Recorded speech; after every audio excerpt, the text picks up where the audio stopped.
ஒரு ராஜா இருக்காரு. அந்த ராஜா யாரெல்லாம் தப்பு பண்றாங்களோ அவங்கள எல்லாம் மன்னிச்சிருவாரு. அதே மாதிரி ஒரு திருடன் வர்றாரு. அந்த திருடன் வந்துட்டு, ராஜா நான் இந்த என்னோட பணத்து மேல ஆசையிலையும் அந்த வறுமை மேல இருந்த கவலையிலையும் நான் இந்த மாதிரி ஒரு திருடிட்டேன் அப்படிங்கிறாரு. அந்த ராஜா இருந்துகிட்டு, பரவாயில்ல, நீ பண்ணது சின்ன தப்பு தான், நீ வந்துட்டு எந்த இடத்துல இருந்து திருடினியோ அதே இடத்துல கொண்டு போய் வச்சிரு அப்படின்னாங்க. அந்த திருடர் வந்துட்டு, சரி ராஜா, நான் அதே மாதிரி பண்ணிடுறேன் அப்படின்னாரு.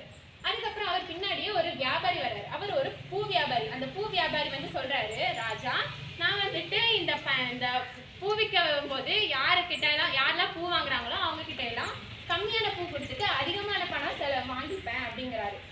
அதுக்கு அந்த ராஜா இருந்துக்கிட்டு, பரவாயில்ல, நீ கம்மியாக தான் திருட்டு பண்ணியிருக்கேன், நான் உன்னை மன்னிச்சிடுறேன்.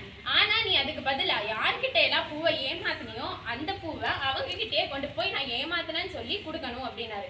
அதுக்கு அந்த வியாபாரி இருந்துக்கிட்டு, அது எப்படி முடியும், நான் வந்துட்டு எனக்கு நஷ்டமாகறதுக்கு தான் நீங்க பாக்குறீங்க, நான் அந்த மாதிரி தரமாட்டேன் அப்படின்னாங்க.